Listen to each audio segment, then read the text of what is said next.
Hi hello नमस्कार जय जगन्नाथ। तो फ्रेंड आशा करछि आपन समस्त भल थिबे सुस्थ थिबे एवं आपनकर पढ़ापढ़ी मध्ये जोरदार आगु बढ़ाई चलथिबे। तो फ्रेंड देखंतु आपनकर जातीय आय भित्तिक मेधावृत्ति परीक्षा जोटा कि फ्रेंड आपनकर आपण माने एनएमएमएस बोली मध्ये आपण माने कहिथांती।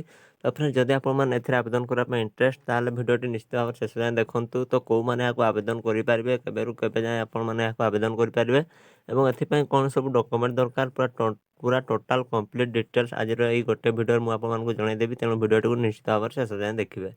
तो आप देखो आपंकर जो एनएमएमएस परीक्षाटी आपंकर हम तो ये कौ मैंने आवेदन करेंगे देखूँ जदि आप अष्टम श्रेणी बर्तमान पढ़ुं से आपंकर गवर्नमेंट स्कूल हो कि प्राइवेट स्कूल हो जदि आप अष्टम श्रेणी बर्तमान पढ़ुं आपने एनएमएमएस फॉर्म को फ्रेंड्स आवेदन करेंगे।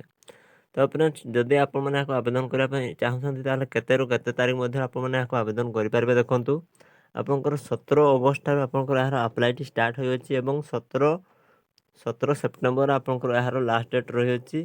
तो ऑनलाइन आवेदन करिवार एवं तापर आपंकर एठा देखंतु प्रधान शिक्षक निकट फॉर्म दाखल करिवार शेष तारीख होची फ्रेंड्स आपंकर 28 सेप्टेम्बर एवं आपंकर परीक्षा केबे हबो देखंतु 6 डिसेम्बर 2024 आपंकर यार एग्जाम टी आपंकर हबो।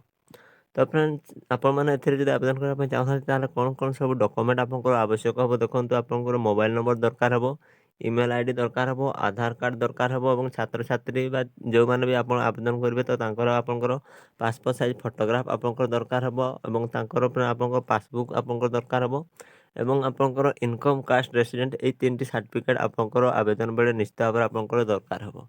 तो फिर आप पाखे जनसेवा केन्द्र को जाकि आपने आवेदन करेंगे कि निजे चाहिए जदि आपण बापा को कहीकि फोन में आवेदन कराइपारे।